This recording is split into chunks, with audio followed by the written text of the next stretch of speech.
Hi everyone, welcome back to my channel Mathematics Infinity Goals. In case you are new, hi, I am Pratidya and I make lot of math videos. So in this lecture we are going to discuss a new property, that is property number 6.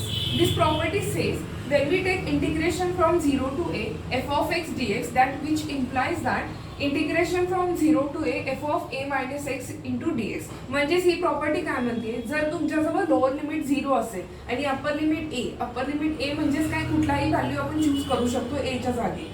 आणि जर असा integration असेल तर त्याची value आणि ह्या टर्मची value same आहे. म्हणजेच ह्या टर्मची व्हॅल्यू म्हणजेच काय, again we have to take this lower integration as a lower limit as a 0 and upper limit as a a. आणि हा फंक्शन एफ ऑफ एक्स आहे तो आपण रिप्लेस करू शकतो with the help of this upper limit, म्हणजेच F of this a minus X into D X. आणि दोन्हीची व्हॅल्यू काय असणार आहे, same.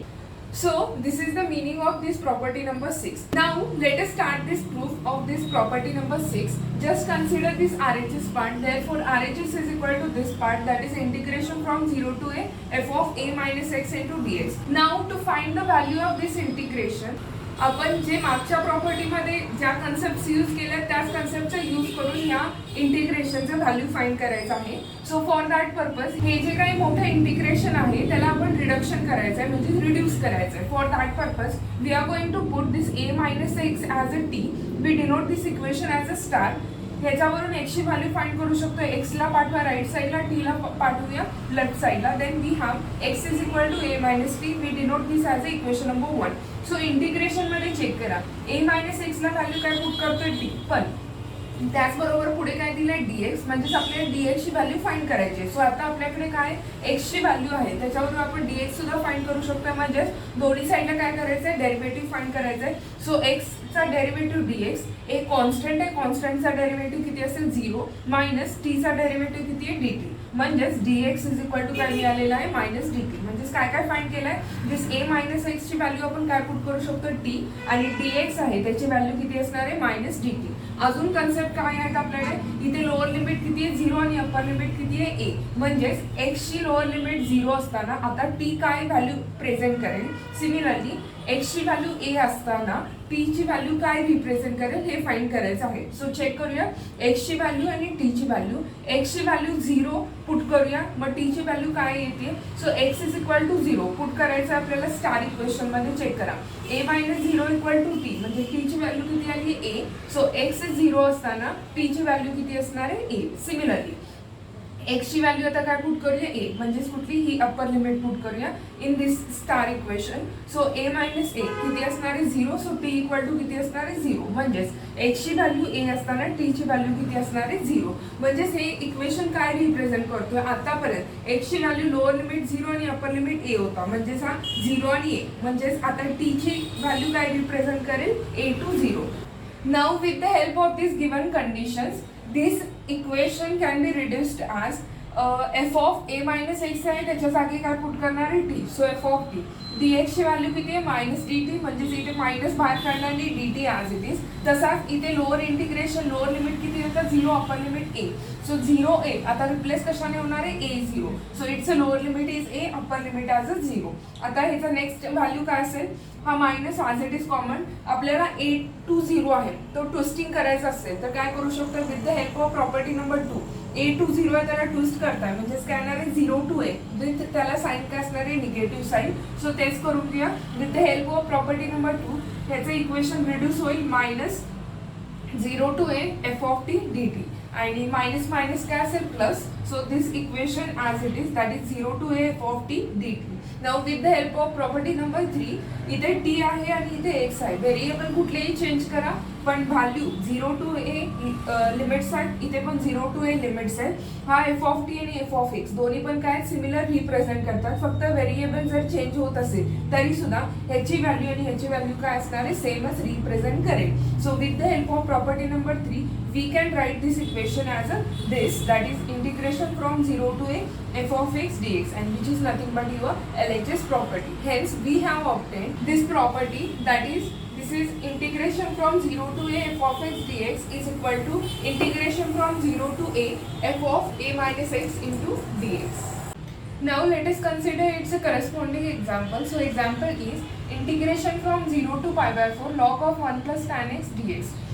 To start this solution of this example, firstly consider this as a I. So I is equal to this integration, and with the help of this property number 6 we are going to find its value of this integration.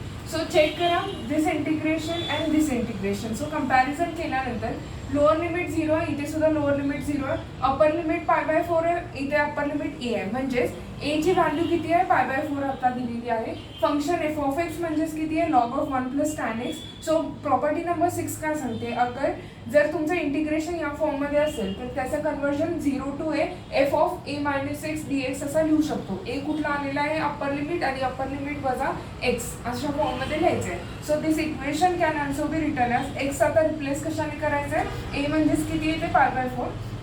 So x is replaced by पाय by 4 minus x. So this equation and this equation दोन्ही पण same आहे, just x मध्ये convert केलेलं आहे पाय by 4 minus x आणि बाकीचे व्हॅल्यू सेम आहे. सो चेक करा, आता एवढा पहिला टर्म आहे तो सॉल्व्ह करून घेऊया. सो हा टर्म म्हणजेच काय tan of theta 1 minus theta 2. त्याचा फॉर्म्युला आपल्याला माहिती आहे, तो काय असतो tan theta 1 minus tan theta 2 divide by 1 plus tan theta 1 into tan theta 2. म्हणजेच इथे थीटा 1 मायनस थीटा 2 मायनस आहे म्हणून न्यूमरेटरला किती आहे मायनस साईन आणि डिनॉमिनेटरला त्याच्या अपोजिट प्लस साईन. जर in case tan theta 1 plus theta 2 असेल तर प्लस जर असेल तर न्यूमरेटरला प्लस आणि त्याच्या अपोजिट डिनॉमिनेटरला किती येणार आहे मायनस, जेव्हा प्लस असेल त्यावेळेला. पण आता आहे मायनस, त्यामुळे इथे मायनस आणि त्याच्या अपोजिट प्लस. सो या फॉर्म्युलेचा यूज करून आता हे इक्वेशन सॉल्व्ह करायचं आहे. सो ह्याच्यामध्ये आपण फॉर्म्युला यूज करूया. बाकीच्या terms as it is that is 0 to pi by 4 log of 1 plus 1 plus. So ह्यासाठी फॉर्म्युला काय काय यूज करूया, this tan pi by 4 as it is, मध्ये साईन मायनस आहे त्यामुळे minus sign, tan X that is tan X divide by this 1 plus minus आहे तर त्याच्या opposite sign that is plus sign आणि tan pi by 4 into tan X. Similarly, we have already know that tan pi by 4 equal to 1. म्हणजेच काय असतो sin pi by 4 divide by cos pi by 4 आणि त्याची value किती असते 1. तीच value आपण याच्यामध्ये पुट करूया. So this equation becomes integration from 0 to pi by 4 as it is log of 1 plus tan pi by 4 म्हणजे 1. सो 1 minus this tan x divide by this 1 plus as it is 1 plus आणि tan pi by 4 म्हणजे 1 into tan x म्हणजे 1 into tan x किती असणार आहे this tan x. सो last equation आहे ते वरती लिहून घेतले. So that implies I is equal to integration from 0 to pi by 4 log of 1 plus 1 minus tan X divide by 1 plus tan X into D X. Just आता हा जो काही डिनॉमिनेटर आहे मल्टिप्लाय करा, ह्याला क्रॉस मल्टिप्लिकेशन करून घेऊया. बाकीच्या terms as it is that is 0 to pi by 4 log of this 1 plus tan x into 1 is 1 plus tan x मध्ये sin plus into this 1 minus tan x divide by 1 plus tan x.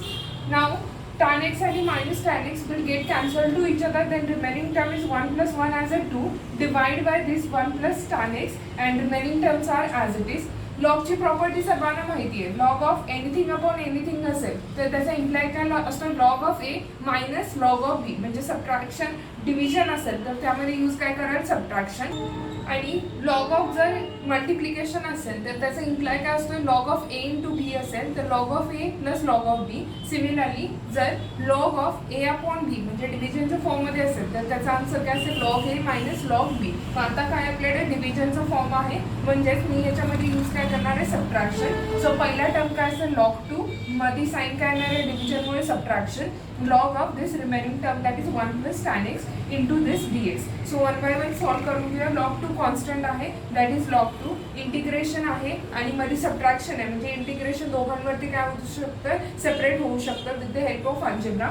So integration 0 to pi by 4 log 2 dx minus this integration 0 to pi by 4 log of this term that is 1 plus tan x into dx. So log 2 constant term आहे बाहेर काढला.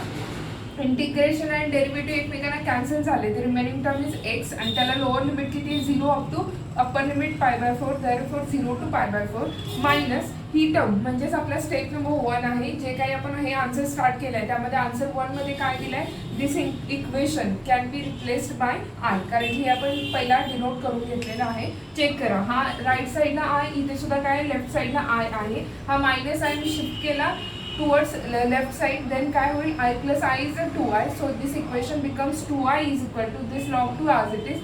x मध्ये values put करा, pi by 4 minus 0 that is a pi by 4.